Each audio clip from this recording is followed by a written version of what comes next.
Graça e paz, amados, como é maravilhoso olharmos para a palavra de Deus e entendermos como é viver na presença de Deus. Quando a gente olha para Filipenses capítulo 1, verso 9, nós lemos aqui: "E também faço essa oração, que o vosso amor aumente mais e mais em pleno conhecimento e toda a percepção", ou todo o discernimento do que? Da presença de Deus. No pleno conhecimento e no discernimento da presença de Deus, do amor de Deus, daquilo que Deus tem para mim e para você.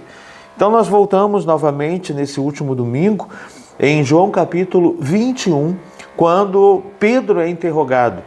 Vimos então que Pedro ele volta às práticas da pescaria e Jesus havia já chamado eles para abandonar aquela vida, mas daquele momento que Jesus chamou para eles serem pescadores de homens. Quando a gente olha aqui no verso de número 15 de João 21, depois de terem comido, perguntou-lhe Jesus a Simão Pedro: "Simão, filho de João, amas-me mais do que estes outros?"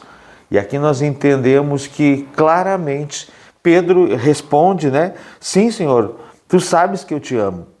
E Jesus então diz, "Apacenta os meus cordeiros."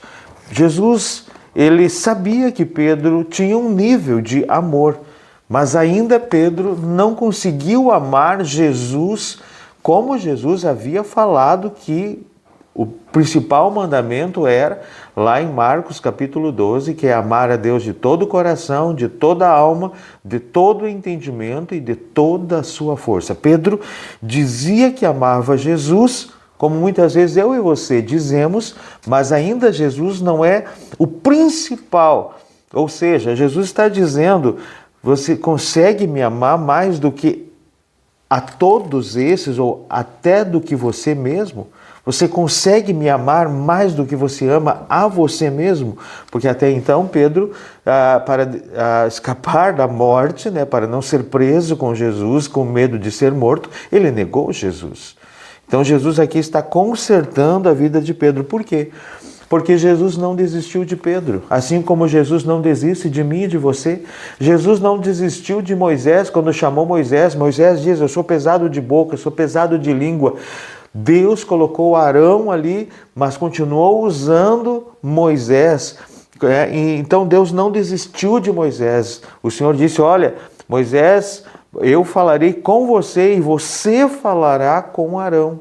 Deus podia dizer: "Ok, não quer? Cai fora, vou usar Arão." Não, Deus não desiste de pessoas, a menos que a pessoa realmente se negue ao extremo e cause a ira de Deus, e Deus então desista dessa pessoa. Caso contrário, Deus não desistiu de homens que reconheceram a sua condição limitada. Vimos Jeremias dizia: "Eu não passo de uma criança." E Deus disse: "Não diga não passo de uma criança." Por quê? Porque eu te formei, eu te criei, constituí profeta no ventre da sua mãe.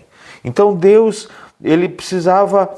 Jesus precisava consertar Pedro, porque Jesus precisava consertar a vida de Pedro, o amor de Pedro por ele, que estava quebrado. Talvez não era tudo aquilo que Pedro pensava. Então o Senhor começou a permitir situações na vida de Pedro para que esse amor fosse restaurado. Agora Pedro, quando tem a restauração deste amor, no livro de Atos, ele é o primeiro que levanta e ergue a voz e prega a primeira mensagem da igreja.